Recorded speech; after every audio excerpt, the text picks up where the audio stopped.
The need to move all of our classes online have been very challenging for both our students and our faculty. Here's our Provost, Dr. Brenden Rickards, to give us an update on how we're all working together to keep everyone moving forward. Dr. Rickards, it's been just over a month since we went from offering the majority of our classes to students in classrooms on our campus to adapting those classes for students to access online. This has been a huge change for both our students and our faculty. How's it been going? So Angie, first, thank you very much for having me. When we look at education, one of the key things we have to think about is the adaptability.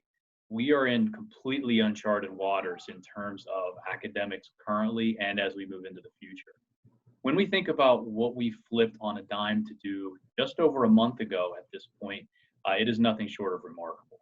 For the faculty, on the faculty perspective for this, the amount of work to go from traditionally interacting with your students on a daily basis, presenting in a face-to-face environment where you can read what students are and are not understanding, and moving the material to support is a tremendous, tremendous change.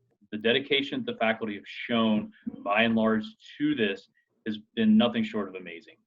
What they did in that very short amount of time to move the material to support was remarkable.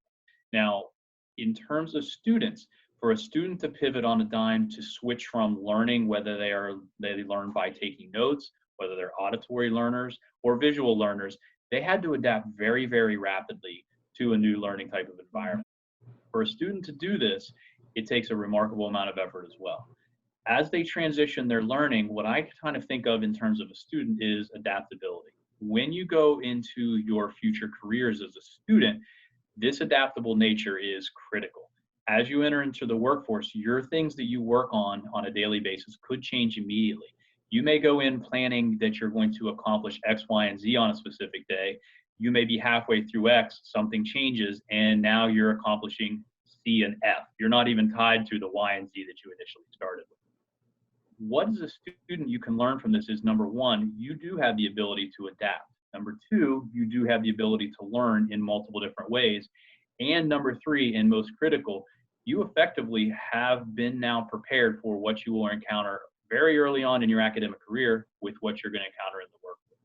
So when I think as in terms of a student, my hat's off to you. I couldn't have made this adaptation very rapidly that I've seen you have to do.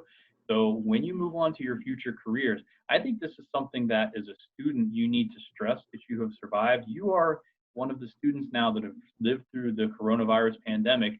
And I don't mean just survive. I mean you have adapted to be successful in your academic and your professional careers. So whether you're going to be RCSJ class of 2020, 2021, 2022, or 2023, wherever you're looking at, you have lived through this, you have adapted your learning abilities, and you have adapted how you can be successful on a dime. And to that, I take my hats off to you. In summary, what I think is, as a college, I think we've worked very well together. We have adapted to the new normal in which we currently are existing in. And for the faculty, my hat's off to you for the hard work and dedication that you've put in, dedicated to student success, because we all know at RCSJ, we are student-centered culture, and the work that you have put in to adapt into this new modality of instruction is remarkable.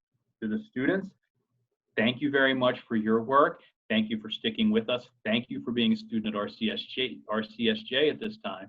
And as you continue your way through, I applaud you for the adaptations you have had, and once again, make sure that you stress that as you move forward in your careers. Thank you, Brenden, for joining us today. Thank you for having me. I value my time coming on all these, so thank you very much.